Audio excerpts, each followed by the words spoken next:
大家好啊，我係此窮，我係胡迪。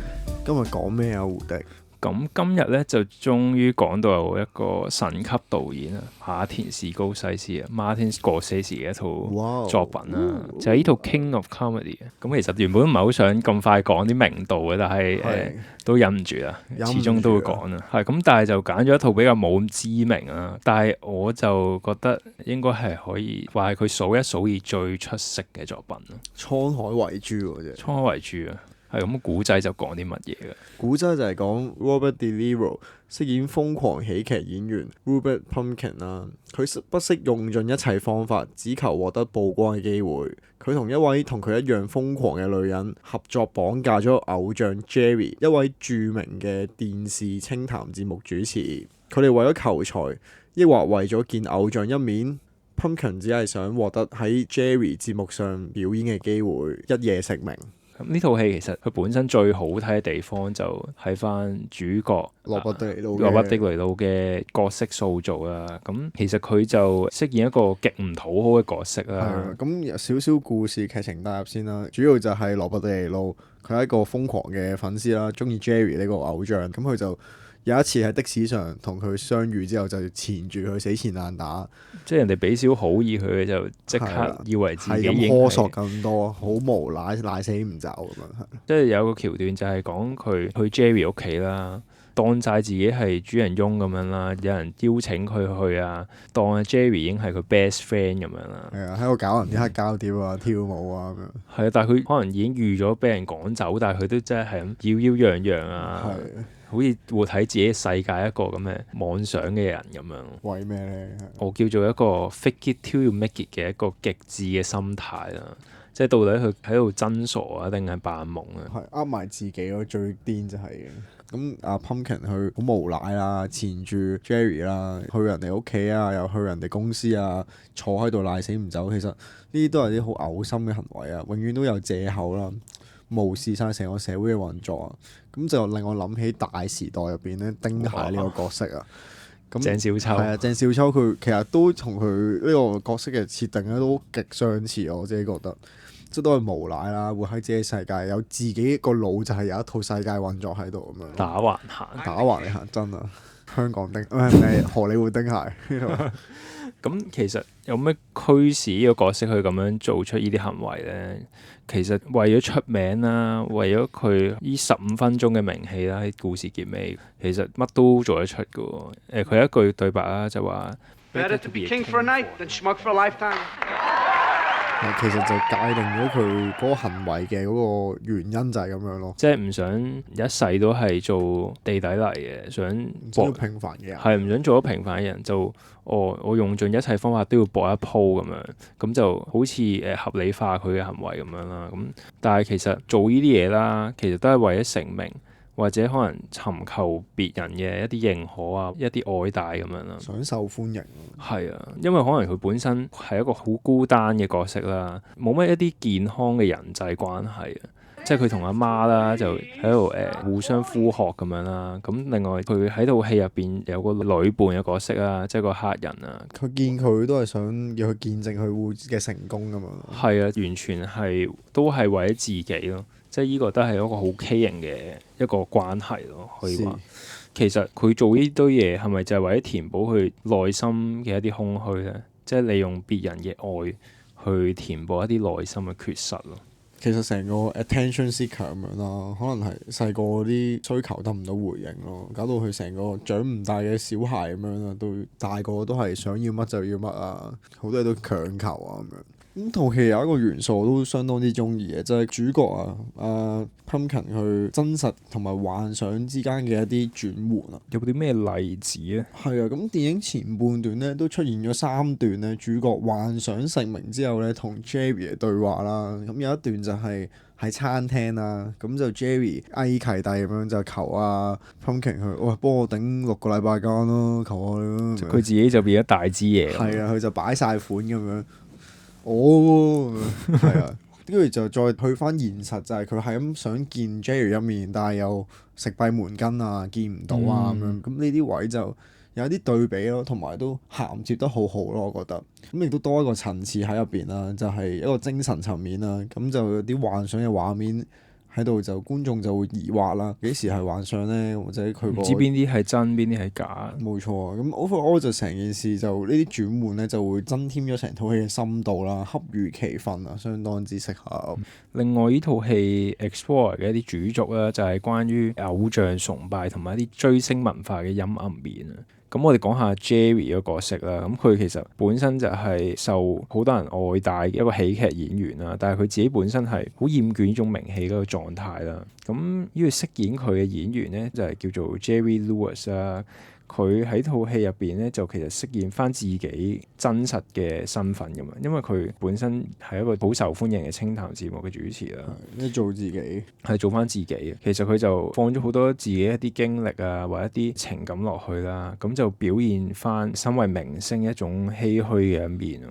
係啦，咁其中有個場景都好突顯一樣嘢，咁就係 Jerry 喺度落街行啦，咁經過啲電話亭嘅時候咧，就有個女人拉住佢啦，咁就話喂，幫我簽個名啦，好中意你噶，仲有我傾緊電話，你同電話嗰個人講翻聲生日快樂咁樣啦。咁呢樣嘢其實都可能係啲明星有時會遇到嘅一啲事咁樣啦，即係俾啲狂粉去追咁樣。咁當 Jerry 去拒絕呢個女人嘅時候，佢就即刻黑面啦，然後就佢生 cancer 咁。好癲啊！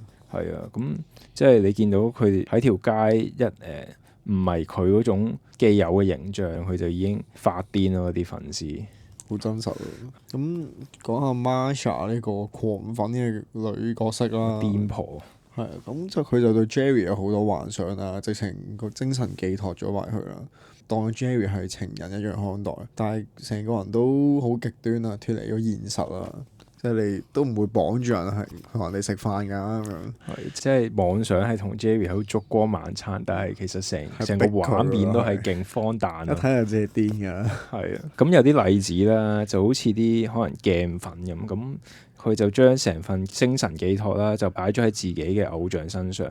咁其實同電影諷刺嘅一樣啦，就係講緊呢種社會風氣其實都極度唔健康啊，因為始終啲偶像都係人啦，咁根本就冇可能達到 fans 心目中或者幻想出嚟嗰種美好咯。咁另外電影其中一個主旨咧，就係導演都係想諷刺翻啦大眾娛樂至死嘅醜陋啊！咁主角啦靠綁架嘅手段獲得曝光機會啦，最終就被大眾傳媒推向神壇啊！係其實呢個電影嘅結局咧都幾令人不安嘅，因為佢係上咗電視得到佢嗰15分鐘嘅名氣之後，竟然離奇咁出咗名，你都完全估唔到套戲會有呢個咁嘅 twist 啊！因為好似導演帶出咗另一個訊息出嚟，即係完全估唔到套戲會走去呢個方向咯。係啊，咁就個諷刺意味相當深長啦。明明就有1萬個機會可以去到一個難以修復嘅後果啦，但係偏偏咧呢個就係對主角嚟講就最成功嘅結局咯。咁就冇人受傷，佢就淨係入咗一段好短時間就出翻嚟嘅名利雙收咁樣。咁呢個人嘅荒謬啦，再加上病態嘅社會傳媒嘅一啲渲染咧，咁就令到呢一個鬧劇咧，其實每個人都係有幫兇咯。就算作為觀眾嘅我哋，其實呢個結局都幾合理咁樣推進。係啊，都有一個升華喺度咯，唔單止係一個癲佬嘅故事，有度諷刺緊呢個成個社會、成個傳媒啊咁樣。咁喺呢個關注度大於一切嘅主流媒體啦，只要有報導價值咧，有人想睇啊，個聚光燈咧自然就會照埋去啦。不論咧有冇營養啦，定係咪高質啊，或者係咪啲嘩眾取寵嘅人啊，咁可能有啲例子就係阿怡啊，或者可伯啊呢啲啦，咁佢哋都係被推向呢個傳媒嘅一啲聚光燈下啦，但係完全唔值得有呢值唔值種關注得受到度呢啲關注咧？有冇啲人更加需要或者更加值得被關注咧？咁就會浪費一啲機會。好冇營養嘅一啲 content 係啦。咁其實結局想帶出嘅一個訊息啦，或者反思就係講緊可能 Pumpkin 嘅成名其實係咪 justify 咗佢之前做過嘅一切啊，同埋佢人格係點，其實都已經再唔重要啦。我自己覺得其實就佢點樣出名其實冇乜所謂，最緊要係佢有冇料咯。咁佢就會繼續被人記得，繼續出現喺度咯。即係佢就有真正嘅才華。冇錯。係咁，關於呢個咁嘅信息啦，其實現實都有啲例子可能可以對應到呢一樣嘢啦。咁因為近年其實分別都有唔同嘅一啲 talk show host 啊，都被揭發佢係做出一啲表裏不一啊，或者令大眾對佢形象反轉嘅行為啦。最出名啦就有呢個 Ellen 啦，咁佢就長期都有個自己嘅清談節目啦，好多年。咁佢鏡頭面前嘅形象都係好 nice 啊，好 friendly 嘅一啲人設咁啦。咁但係原來咧，佢熄咗鏡頭之後咧，佢本身佢嘅人格係被揭出嚟係勁有問題啦。咁最終就因為人氣急跌咧，就俾人 cancel 咗佢自己節目咁樣嘅。咁就令我聯想呢套戲啦，可能就係講緊 Pumpkin 成名之後會唔會個下場其實就同 Ellen 一樣呢？即係佢露出翻佢真實嘅本性出嚟。即係嗰個黐黐地線嘅。係啦，就可能呢種名氣啦，就令到佢表面嘅形象同佢鏡頭背後真實嘅性格就形成一個越嚟越大嘅反差。咁其實呢種雙面人嘅人格，始終有一日會露餡咯。應該都會。講一講套戲嘅票房啦，咁呢套戲嘅 budget 咧就係$1900萬啦，咁當年其實就票房慘敗啊，咁就僅賺咗$250萬，戲院咧就唔夠2個禮拜就將佢落咗畫，咁就被稱為1983年嘅 biggest flop 啊，最渣啊！係啊，咁另外咧，其實成個題材都不成氣候啊！上映嘅時候咧，都被廣泛誤解佢當中表達嘅訊息啊。其實都係嘅，可能爭啲爆點咯，爭啲可能血腥鏡頭啊咁嗰啲。都唔係嘅，因為佢本身嗰個劇本嘅素材咧，好多令人尷尬啊，可能社會唔想討論嘅嘢，令人難堪嘅一啲元素啊。即係嗰種娛樂至死嘅嗰種。係啊，佢哋嗰陣時其實社會對媒體嘅敏感度都未夠啊，就未 get 到佢想講嘅一啲咁嘅諷刺嘅信息啊。係啦，咁另外啦，Martin Scorsese啦，佢開拍呢套 King of Comedy 之前咧，其實就連續拍咗3套戲。咁即之後就因為佢疲勞啦，同埋肺炎就入咗廠咁樣嘅。咁開拍嘅時候，其實佢都未好得翻晒啦。咁仲要喺一個密集嘅拍攝底下咧，就得好少時間去恢復體力啦。咁佢之後就講翻，其實佢由始至終都唔應該拍呢套戲咁樣。哇！後悔添喎，後悔啊！係啦，咁就搞到佢同 Robert De Niro 之後個7年其實都冇再有過作品啦，冇合作過啦。驚咗啊！太精神崩潰啦！呢套戲係啦，咁但係去到最尾，其實Scorsese 都認為呢套其實係 Robert De Niro 係 under 佢指導之下演得最好嘅角色咯。荷里活丁蟹係咁嚟緊呢個環節啦，我就想發表一下我對 Joker 呢套戲嘅睇法。露屌啊！咁點解我會去睇呢套 King of Comedy 咧？其實都係因為我知道佢係呢個 Joker 嘅原版啊。咁就致敬。咁其實但係我睇完呢套 King of Comedy 之後咧，我就覺得呢套 Joker 其實係變到冇乜觀看價值啊。睇低咗佢啊！你覺得係或者佢唔值得咁多嘅好評啊？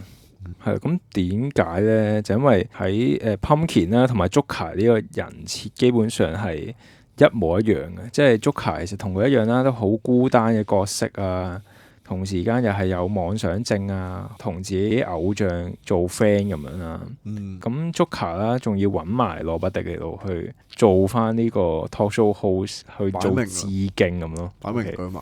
咁其實佢除咗 copy 呢個 King of Comedy 嗰個角色之外啦，佢就撈埋一啲 taxi driver 表達對社會嘅控訴啊，講緊精神病啊或者情緒病人士點樣俾呢個社會唾棄啊，同埋另一個講嘅主題就係呢個城市嘅孤獨感咁樣。嗰種疏離啊。係啊，其實你都好 feel 到佢講緊同一堆嘢，其實都好多呢啲咁嘅好相似嘅位嘅，咁令到成個 Joker 就冇乜原創性啦。似乎係 repackage 咗呢啲咁嘅經典作品嘅唔同元素，咁都抄得幾離譜下。詞窮你有咩睇法啊？我覺得其實就佢將呢幾樣嘢猜埋一齊，整翻套咁樣 Joker 咁樣套戲咁樣出嚟啦。我覺得係致敬咯，係咯。咁如果再睇翻呢一套戲就哇，發現驚人嘅相似啦。雖然呢啲借鑑其實都係好常見嘅，我自己覺得。即係可能例如《無間道》咁有套荷里活嘅《The Departed》咁樣啦，都係抄翻，而有得到好多嘅掌聲啦，又攞咗 Oscar 咁樣啦。咁都冇人會話佢點咯，就係做得好，將一個唔同嘅元素攞咗過嚟咁樣。係啊，其實抄同埋致敬真係一線之差。一線之差咯。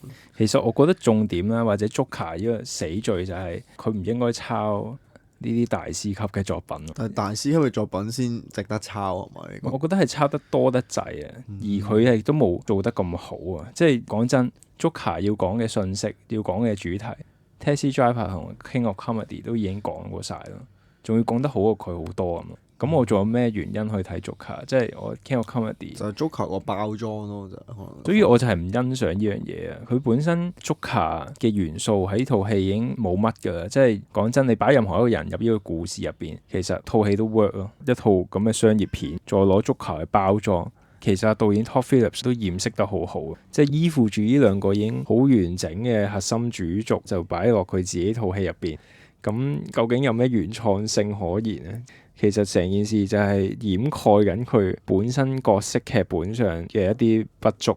你去到套戲最尾，個角色完全都唔係 Joker。即係已經冇晒 Joker 應有嘅一啲元素喺入邊啦。咁最尾嗰度佢咪有啲遊行示威啊？咁其實套戲想表達啲咩呢？想批判翻 Joker 嘅行為，定係批評翻社會本身啊？咁佢就係將呢啲主題抄埋一碟之後，成件事啊，成個角色定位啊，同埋套戲想表達嘅信息都亂到黐咗線。咁去到第二集其實已經露晒餡啦。你見到其實已經冇乜故事，冇乜內容可言咯。已經冇貨啊！導演去到第二集係好大對比咯，係個諷刺嚟嘅都係。係啊，真係 Why so serious？喂，胡迪，不如講下有咩 trivia 咧？係咁 Robert De Niro 啦，為咗飾演 Rupert Pupkin 呢個角色咧，佢就用咗一個叫做 role reversal 嘅 technique 啊。即係咩啊？即係佢反追翻自己嘅一啲 fans 啦，跟蹤佢哋去問佢哋一啲問題咁樣，就將自己進入呢個 fans 嘅狀態咁咯。Reverse 係啦，咁另外飾演 Jerry 嘅演員啦，阿 Jerry Lewis 啦，其實當時咧邀請咗Robert De Niro 去食晚飯嘅，咁但係咧佢當時就拒絕咗。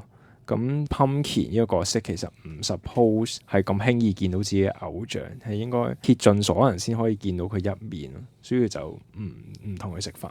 大牌啫，method acting。method acting，yeah。同埋咧，當時 Jerry Lewis 咧建議佢角色喺電影結尾咧係俾 Pumpkin 去殺死，但係 Scorsese 就阻止咗佢嘅諗法。佢就個人覺得呢套戲係冇一個完整嘅結尾啦，因為冇死到。要流血先有好嘅結尾，好似 Taxi Driver 係或者 Joker。咁我都揾到一個 trivia 啦，就都係關於 Jerry 嘅。咁就 Jerry 咧就有一段戲咪就係俾一個老太太俾佢咒佢話 I hope you get cancer 咁樣嘅。係啊。咁個演員咧真人咧喺後來咧都真係不幸地患上咗呢個前列腺癌啦。係。假戲成真。真係俾佢咒到噏中咗。係啦，咁另外 Rupert Pupkin 嘅媽媽啦，其實係由呢個導演 Scorsese 現實生活中嘅媽媽飾演嘅。咁佢亦都出演過 Goodfellas 呢套經典啊。佢就係聲演嘅就。聲演係。咁我哋胡迪，我哋一句總結咯。好啊。咁我嘅一句總結就係 King of Comedy 作為 Joker 嘅致敬原片啦，兩者咧確實係有不少相似之處嘅。但係 King of Comedy 咧喺完整度啦，同埋深度都更勝一籌啊！內斂啦，而帶有黑色幽默嘅餘韻，非常值得一睇。係啦，咁呢套戲雖然舊咗啲啦，但係而家睇翻咧，佢當中嘅題材依然係行得好前、好重，就係咁。可以。我係胡迪，我係刺控，我哋下次再見，拜拜。